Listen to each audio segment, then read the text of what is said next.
오늘 말씀은 만왕의 왕이란 제목으로 올리도록 하겠습니다. 어느 날 예수께서 제자들과 함께 예루살렘을 향하여 오르셨습니다. 그리고 올리브산 근처에 있는 벳바게와 베다니에 이르렀을 무렵 두 제자에게 명하여 마을로 가서 나귀를 빌려오라 하시고 그 나귀 위에 올라타시고서 계속해서 길을 가셨습니다. 그리고 그 행렬이 예루살렘에 가까울 때 수많은 사람들이 겉옷을 벗어 길에 펼쳤지요. 올리브산 비탈길 가까이 오를 무렵엔 산과 들에서 종려나무 가지 아니면 기타 나무 가지들을 꺾어다가 손에 쥐고 흔들며 기뻐하면서 큰 소리로 하나님을 찬양을 했어요. 이런 찬양을 불렀다 그러죠. 주의 이름으로 오시는 왕에게 복이 있다. 하늘에는 영광, 가장 높은 것은 영광, 하늘에는 평화, 그리고 가장 높은 곳에는 영광. 그리고 예수께서 마침내 예루살렘에 들어가셨는데 그때 온 도시가 흥분으로 가득 찼습니다. 예수님에 관하여 잘 모르던 사람들도 놀라며 이렇게 묻습니다. 도대체 이 사람이 누구냐? 그러자 옆에 있는 사람들이 이런 답변을 줍니다. 이 사람은 갈릴리 나사렛 출신의 예수라 하는 예언자입니다. 예수께서 나귀 타고 예루살렘에 입성하신 것, 그거는 구약 성경의 예언이 이루어진 것으로 이해를 하고서 복음 전도자 마태가 이렇게 기록을 했지요. 마태복음 21장 4절 5절, 이것은 예언자가 말한 것을 이루려고 하신 것이었습니다. 시온에 딸에게 말하여라. 보아라, 내 왕이 내게로 오신다.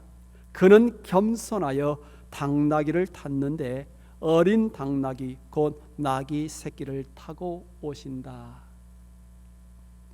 물론 이것은 구약 시대에 이사야의 예언과 또한 스가랴 선지자의 예언을 인용을 했던 것이죠.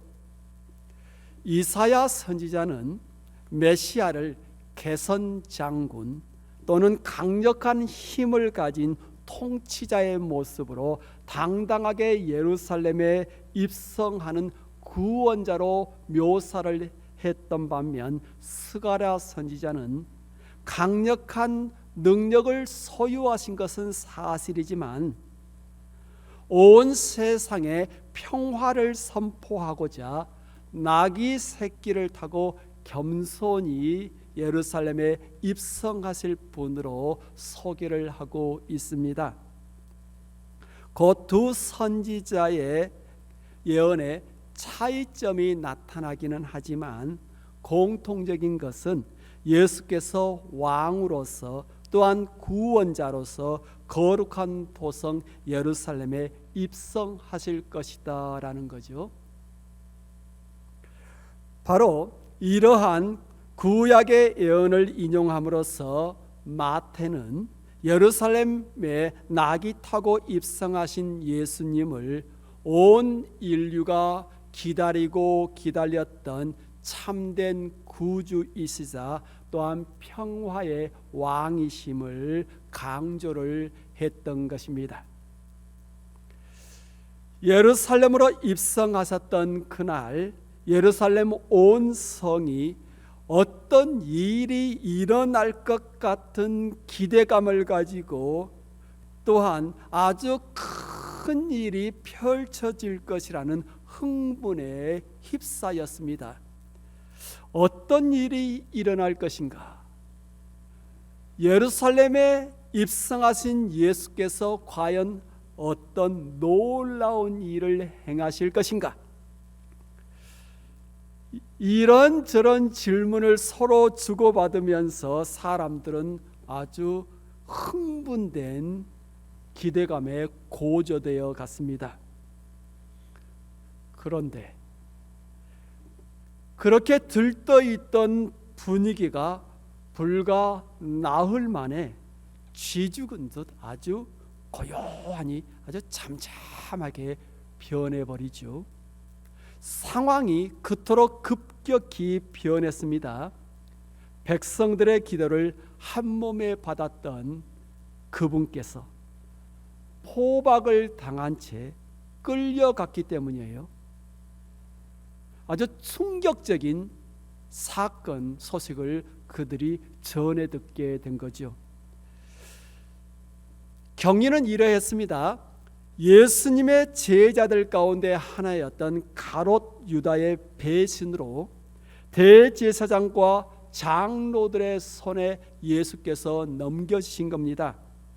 곧 가롯 유다로부터 예수께서 어느 곳에 머무실 것이다 라는 정보를 입수한 대제사장들과 백성들의 장로들이 그날 저녁 예수께서 계신 곳으로 칼과 그리고 몽둥이로 중무장한 사람들을 보냈기 때문이죠. 그들은 예수를 체포해 그를 즉시 포박을 하고서 대제사장 가야바의 집으로 끌어갔다. 성경은 그렇게 전하고 있습니다. 예수님을 끌고 간 그곳에는 대제사장들, 서기관들 그리고 백성의 장로들이 모여 있었는데 예수를 죽일 적당한 구실을 찾기 위함이었죠. 하지만 많은 거짓 증인들이 나서서 증언을 했지만 한결같이 예수를 죽일 만한 죄목을 발견하지를 못합니다. 그래서 할 수 없이 그들은 예수가 자신을 하나님의 아들 그리고 그리스도라고 했다라는 말을 꼬투리 잡아서 신성 모독죄란 죄목으로 이 사람은 사형에 해당된다. 선고를 내리게 됩니다. 그렇다면 그 당시 유대 종교 지도자들, 즉 제사장들, 서기관들 그리고 바리새인들, 장로들이 예수님을 죽이려고 혈안이 되었던 이유가 무엇이었을까요? 왜 그들은 예수님을 그토록 죽이려고 했을까요? 사실 그 이유가 무엇이었느냐 하면 예수께서 그들의 종교적 틀과 사고에서 벗어났기 때문이에요. 달리 말해서 그들이 만들어 놓았던 틀 안에 예수께서 함께하지 않았기 때문입니다. 소위 거룩하다 하는 자신들과 예수님이 함께하지를 않은 거예요. 오히려 예수님은 불량 아들, 즉 죄인들과 낮고 천한 자들의 친구가 되어 그들과 어울렸기 때문입니다. 만약에 그 당시 예수께서 당시 종교 지도자들의 틀 안에 함께 머물렀더라면 예수님은 그렇게 죽지 않았습니다.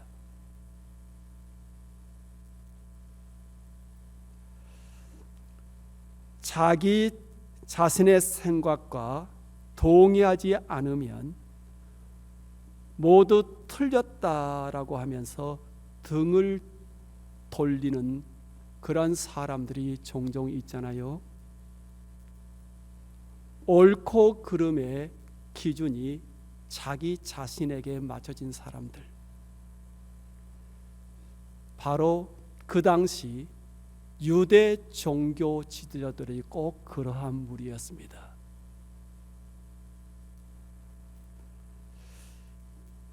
예수께 극도의 반감을 가졌던 유대 종교 지도자들은 백성을 군중 심리로 몰아갔기에 그 백성은 급작스럽게 예수께 등을 돌렸던 겁니다. 불과 며칠 전까지만 해도 예루살렘으로 입성하신 예수님을 그토록 열렬히 환영했던 무리였는데 자신들의 겉옷을 벗어 예수께서 가시는 길 위에 펼쳤고 산과 들에서 나무 가지를 꺾어다가 호산나 호산나 외치며 그를 열렬히 맞이했더랬는데 어떻게 그렇게 사흘 만에 그들이 그렇게 변했을까?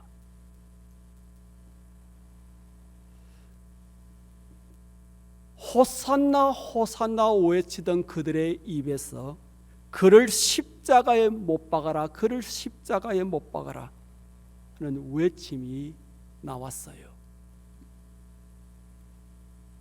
왜 그렇게 급작스럽게 변했던 것일까? 그들이 군중 심리에 희생되었기 때문이죠. 종교 지도자들이 조장했던 군중 심리에 그들이 휘말렸던 겁니다. 유대 종교 지도자들이 군중 심리를 조장했던 방법은 이러했습니다.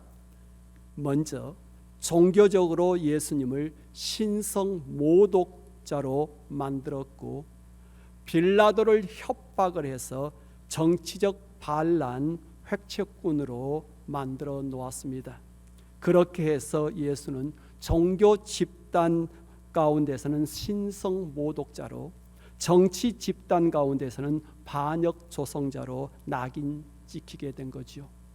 그러고 나서 백성에게는 헛된 꿈을 설파하다가 실패한 자로 그의 이미지를 격화시켰습니다.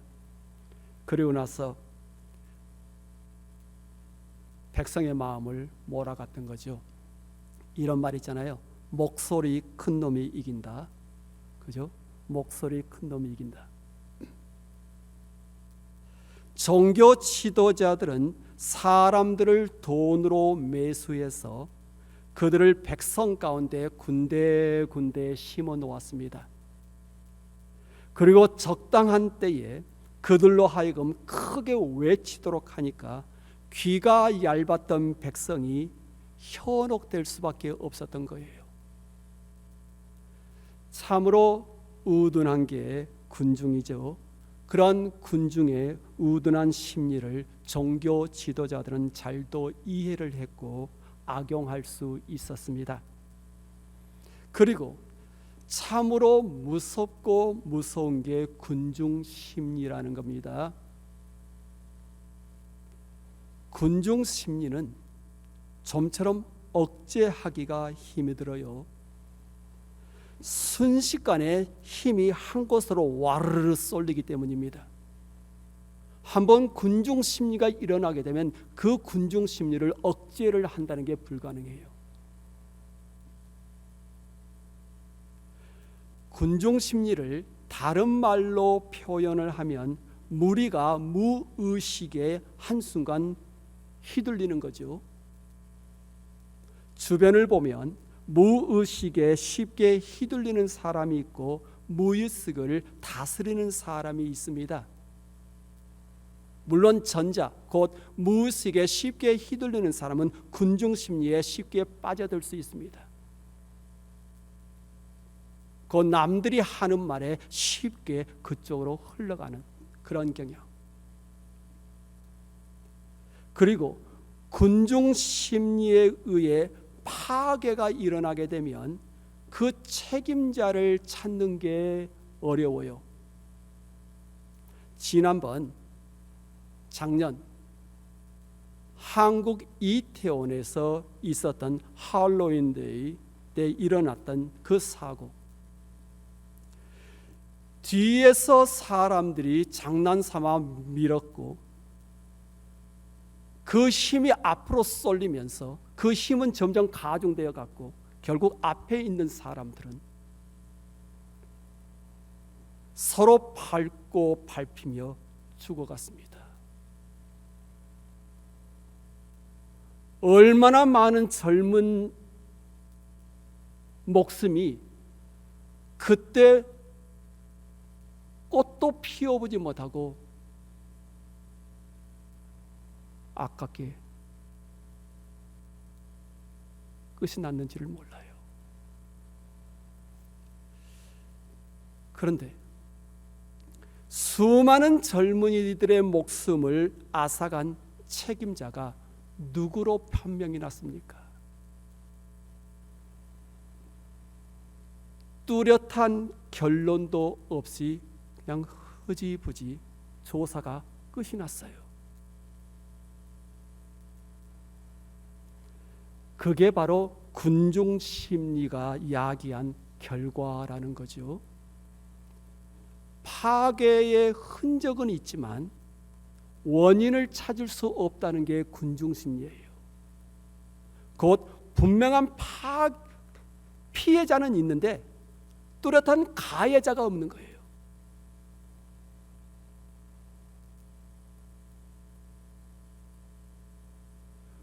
우리 인간에게는 무의식에 휘둘리는 자아와 또한 의식에 의하여 행동하는 자아가 존재합니다. 곧 우리 안에는 무의식에 휘둘리는 나와 자아에 의해서, 곧 나의 의식에 의해서 움직이는 나가 존재해요. 그리고 무의식 안에는 선과 악이 또한 함께 공존을 합니다. 무의식 속의 선은 주로 좋은 기억, 좋은 말, 좋은 사고, 좋은 습관으로 나타나지만 무의식 속의 악은 예기치 못한 시간에 분노로 표출되죠. 그래서 무의식의 지배를 받으면 종종 원치 않은 실수를 범하곤 합니다. 내가 왜 그랬을까 그때? 왜 그랬느냐면 그건 본인도 몰라요. 왜냐? 무의식 속에 내 안에 잠재되어 있는 악이 나온 거니까.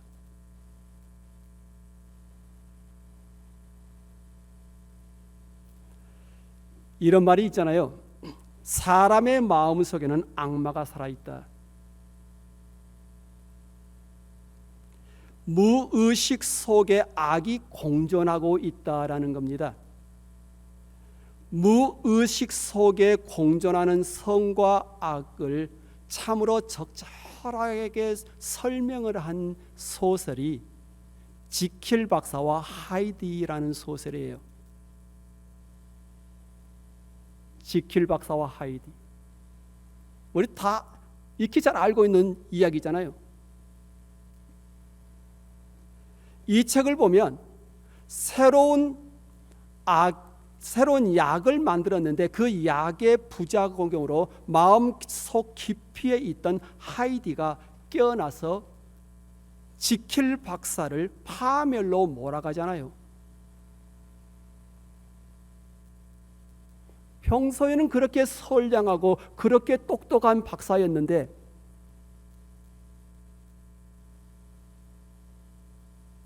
안에 있는 하이디가 나오면서 악마로 변하잖아요.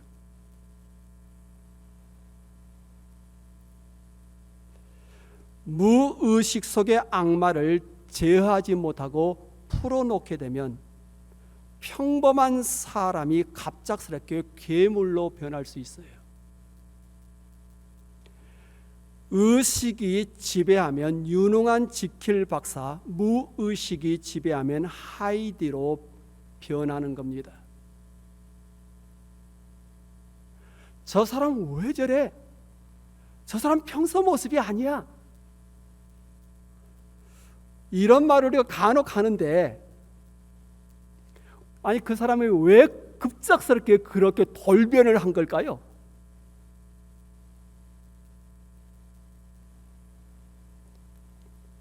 어떠한 특정한 계기에 의해서 그 속에 있던 곧 그의 무의식 속에 잠자고 있던 하이디가 깨어난 거예요.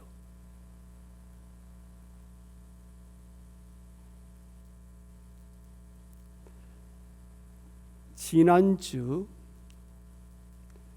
내슈빌 언약 장로 교회에서 총격 사건이 있었습니다.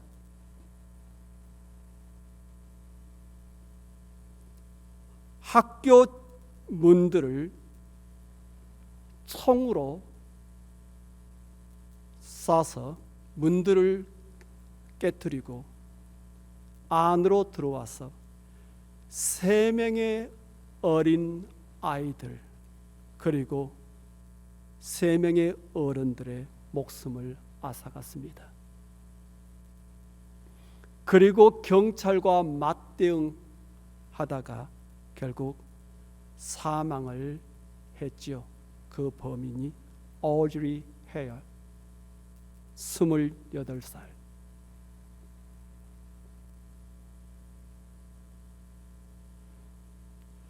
그의 부모나 평소 그를 잘 알고 있었던 지인들은 어떻게 해서 그토록 끔찍한 범행을 그가 계획을 하고 또한 실행에 옮겼는지 도무지 이해할 수 없다라고 한결같이 입을 모아 말을 합니다. 어떻게 오드리가 그런 일을, 도저히 상상할 수 없는 일이었습니다.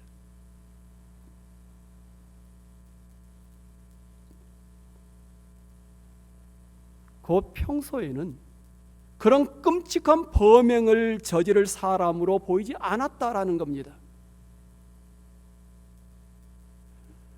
어린 나이에 남자에서 여자로 성전환 수술을 한 이후에 자신이 남자인지 여자인지 끊임없이 혼동을 하다가 결국 그의 무의식 속에 하이디가 모습을 드러냈던 거지요.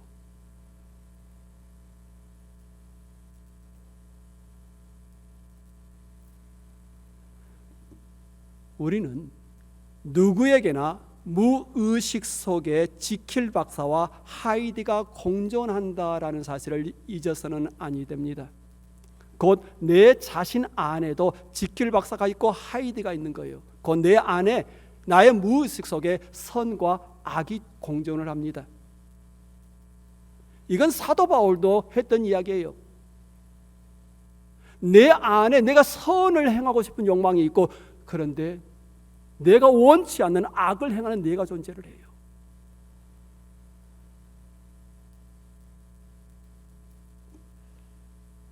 그래서 우리는 우리 안의 무의식 세계를 건강하게 만들어 가야 합니다. 내 안에 내 무의식을 내가 건강하게 만들어야 해요. 그래야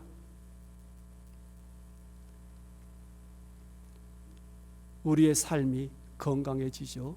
그리고 무엇보다 중요한 것은 건강한 무의식의 세계는 오직 내 자신만이 만들 수 있다라는 거예요. 왜냐하면 그 세계는 내 안에만 존재하는 거니까. 무의식은 내 자신에게 절대적인 책임이 있어요. 내가 잘 가꾸어 가야 해요. 건강하게. 그래서 욱하는 이런 성질이 나오지 않도록, 그래서 욱하는 성질이 나서 원천은 실수를 범치 않도록.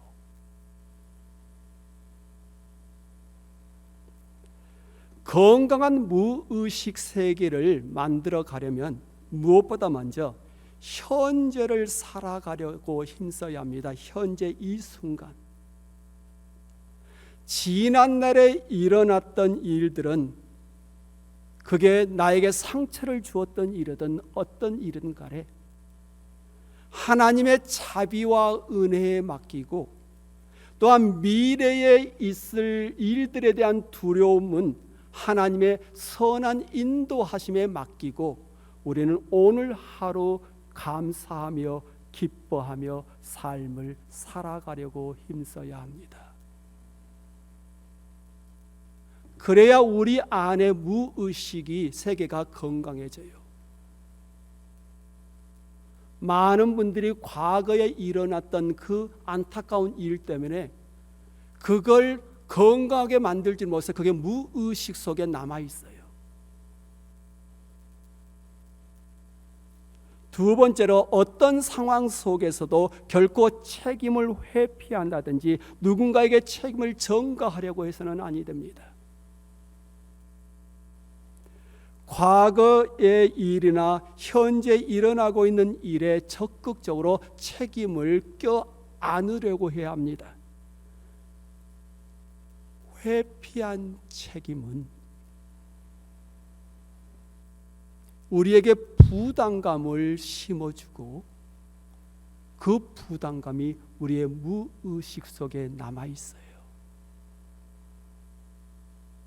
그래서 확실히 책임 전가를 하지 않은 사람이 무의식 세계가 건강해요. 하지만 자꾸만 남들에게 책임을 전가한 사람들, 무의식 세계가 굉장히 연약해요. 그러한 사람은 계속적으로 남에게 책임을 전가를 해요.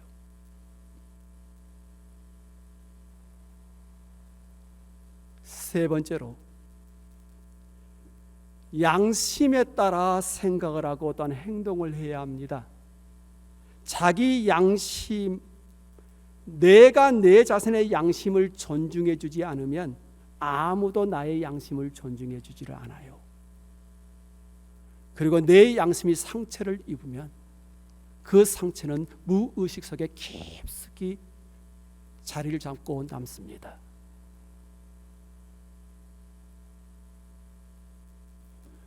마지막 네 번째로, 사실 이 부분이 가장 중요할 텐데, 어떤 상황 속에서도 만왕의 왕 구주를 바라보며 삶을 살아가려고 힘써야 합니다. 곧 어떤 상황 속에서 예수를 바라보려고 해야 합니다. 이런 말을 간혹 합니다. 나 같은 사람, 나 같은 놈은 어쩔 수 없어. 이미 글러먹었어.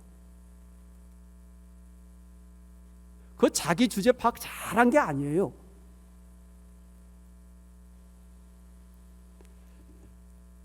성경은 우리 자신을 이렇게 소개를 하고 있습니다. 그런즉 누구든지 그리스도 안에 있으면 새로운 피조물이라. 이전 것은 지나갔으니 보라 새 것이 되었도다. 나 이런 놈이야. 어쩔 수 없어. 글러먹었어. 이거는 예수 그리스도를 믿는다라는 사람들의 입에서 절대로 나와서는 아니 될 말이에요.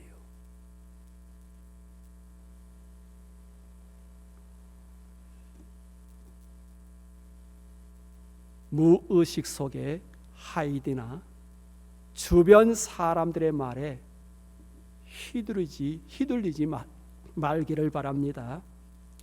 마음이 연약해질 때 나를 위하여 나의 만왕의 주께서 십자가에 나를 위하여 못 박히셨다라는 사실을 꼭 기억하기를 바랍니다. 만왕의 왕께서 내게 무엇을 말씀하셔서 하시는지, 지금 이 순간에 그가 나에게 무엇을 하기를 원하시는지를 헤아려야 합니다.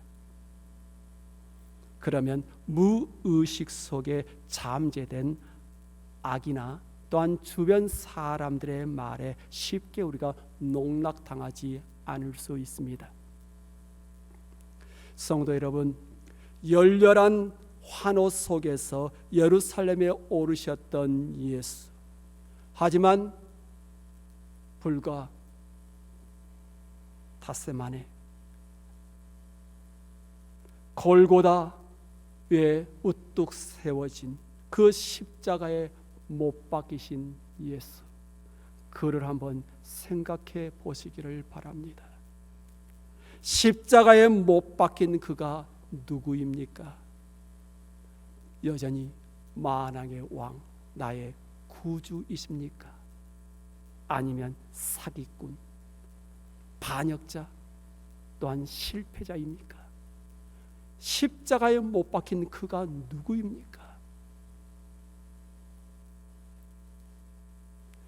그를 어떻게 바라보고 이해하느냐에 따라서 사실 모든 게 다 변해요.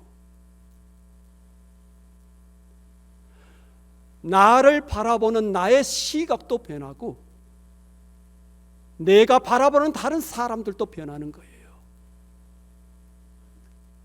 골고다 십자가에 우뚝 세워진 그 십자가에 못 박히신 그분을 어떻게 바라보고 이해하느냐에 따라, 그리고 그를 만왕의 왕, 나의 구주로 이해하고 바라본다면 우리의 입술은 저절로 이런 찬양이 흘러나오겠죠. 만왕의 왕 내 주께서 왜 고초당했나, 이 벌레 같은 날 위에 그 보혈 흘렸네. 십자가 내가 처음 볼 때에 나의 마음에 큰 고통 사라져. 오늘 믿고서 내 눈 밝았네. 참 내 기쁨 영원하도다. 골고다 십자가는 결코 쉬운 길이 아니었습니다. 조롱과 멸시의 길이었죠. 채찍질과 가시로 찔름받는 길이었습니다. 그리고 그것은 참으로 힘들고 외로운 길이었죠. 그렇다면 예수께서 왜 그토록 힘든 조롱과 멸시, 채찍질과 십자가 형벌을 마다하지 않고 견디셨던 것일까? 그 이유는 그가 우리의 왕이자 또한 구원자로 오셨기 때문입니다. 마태복음 27장 54절 보면 십자가 그 형을 집형을 했던 백부장이 그 당시 일어난 일을 보고 이렇게 고백을 했다 그래요. 이 사람은 정말로 하나님의 아들이었도다.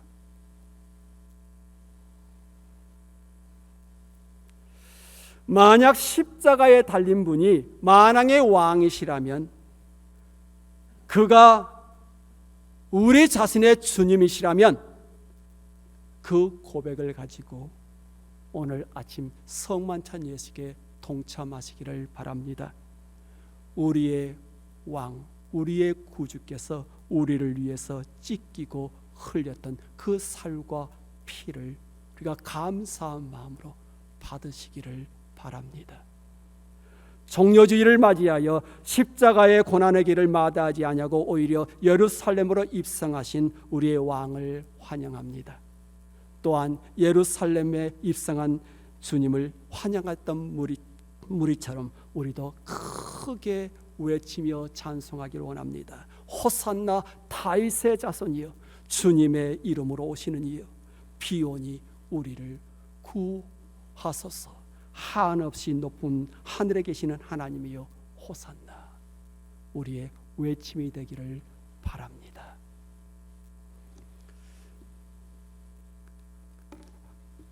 함께 기도합니다. 주 하나님, 주 예수 그리스도,